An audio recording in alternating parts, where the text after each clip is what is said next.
You are listening to Bedtime Dreamy Tales. Please make sure you have smashed that like button and subscribe to our channel for new story. Story title, Alice's Adventures in Wonderland, Part 1B.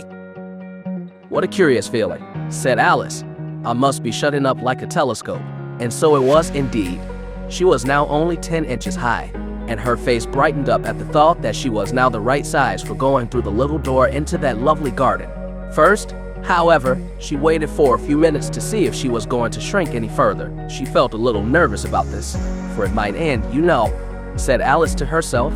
Am I going out altogether, like a candle? I wonder what I should be like then.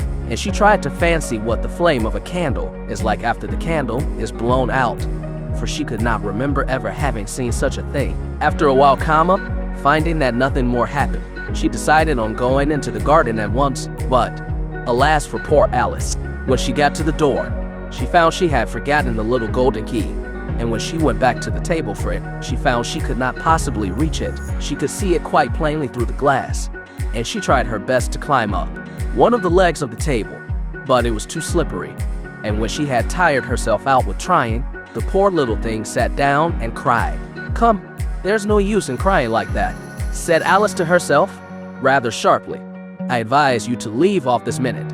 She generally gave herself very good advice, though she very seldom followed it, and sometimes she scolded herself so severely as to bring tears into her eyes. And once she remembered trying to box her own ears for having cheated herself in a game of croquet. She was playing against herself, for this curious child was very fond of pretending to be two people. But it's no use now, thought poor Alice, to pretend to be two people. Why, there's hardly enough of me left to make one respectable person. Sooner I fell on a little glass box that was lying under the table. She opened it, and found in it a very small cake, on which the words "Eat me" were beautifully marked in currants. Well, I'll eat it, said Alice, and if it makes me grow larger, I can reach the key, and if it makes me grow smaller, I can creep under the door. So either way I'll get into the garden, and I don't care which happens. She ate a little bit, and said anxiously to herself, Which way? Holding her hand on the top of her head to feel which way it was growing, and she was quite surprised to find that she remained the same size.